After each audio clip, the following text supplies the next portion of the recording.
Okay, welcome back to Supernova Labs. How's everybody doing today?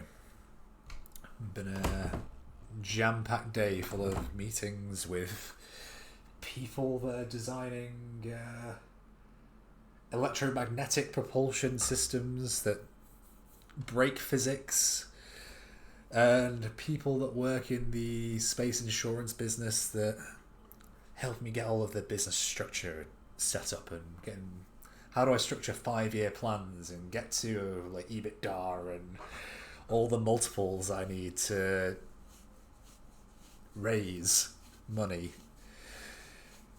to build all this.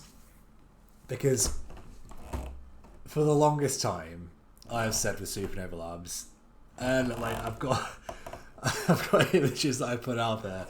It's like we don't take VC, and I'll admit I do not like VC as an industry. I think there's a lot of people there that just don't do due diligence, and they're just on a gravy train, and it's obnoxious and obscene.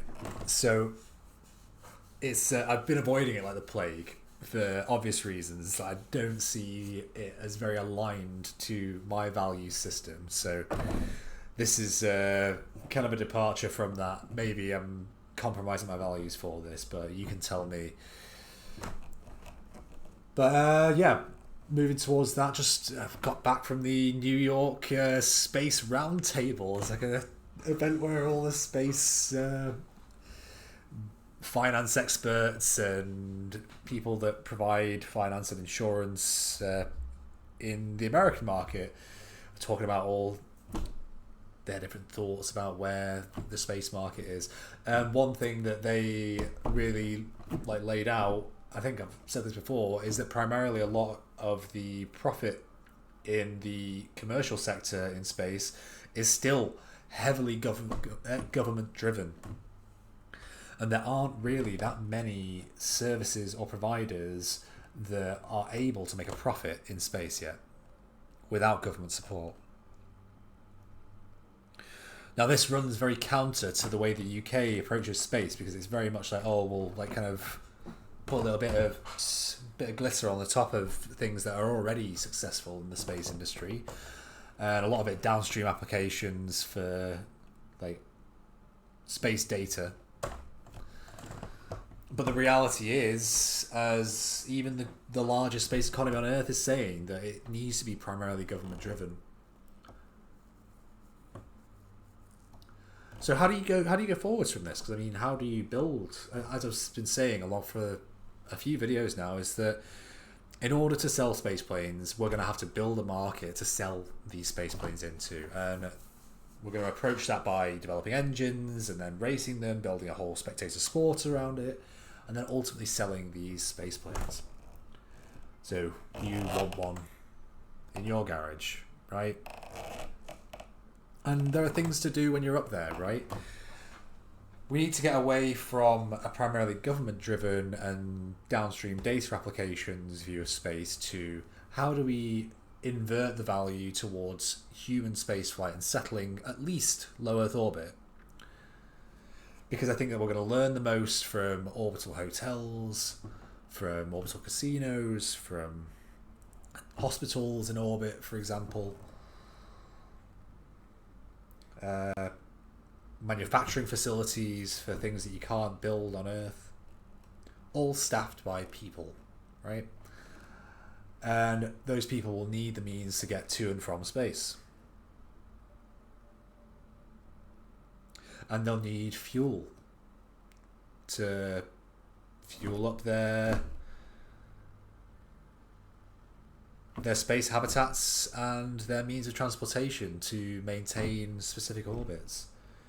They'll need insurance. They'll need data and mission tracking planning software to maintain attitude where they are. And if you're thinking about space debris, like planning out missions between all these different points to go and collect all the most valuable bits.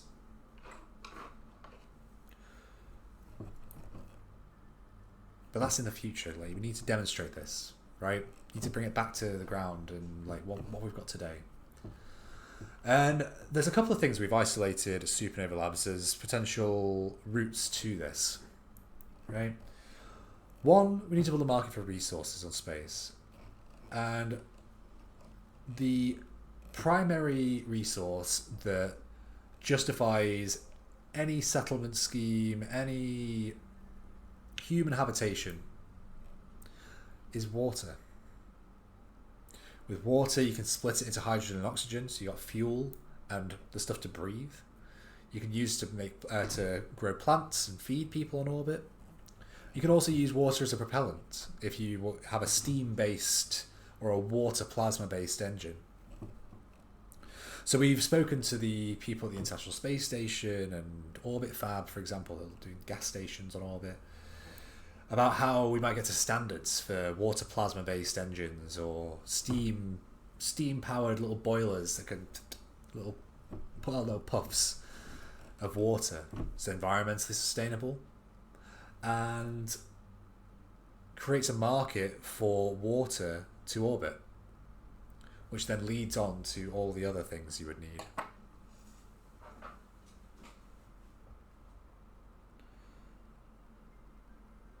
But then also you need human spaceflight.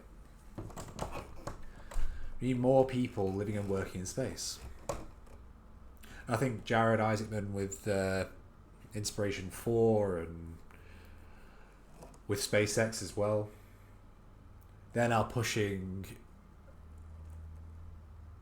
I don't know whether you can call it amateur astronautics, because they're not amateurs, they're very highly skilled.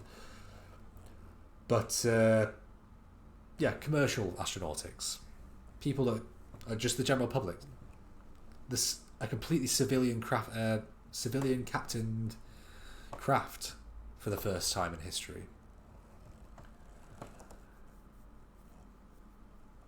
And he's looking towards how to service the Hubble Space Telescope, for example, like developing contracts or bounties for projects on orbit that drive secondary markets, right? I think it's going to be beholden on space suppliers, maybe government. I'd rather it wasn't government. UNOSA maybe, to set bounties for problematic pieces of space debris and let people go and get them and let them have a race to see who gets there first. Because while the superpowers can race to capture facilities and lunar economics, low Earth orbit still needs a baseline level of economic activity to support cislunar activity, which will then support lunar activity, which will then support going out to Mars and settling there too. But we need to take it in order. You can't just rush to the end. And the benefit of commercializing low Earth orbit and maintaining a human presence commercially in low Earth orbit is it will teach you everything, and it's a lower risk environment than if you were to go to cislunar, if you were to go to the moon. Because yes, space is risky, but you can also mitigate the risk in space.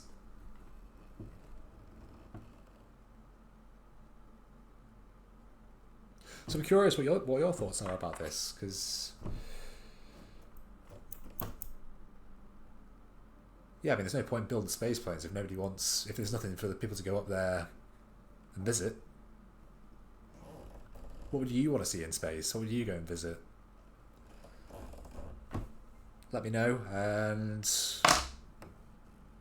I'll make sure that the space plane's capable of getting there. Have a good day.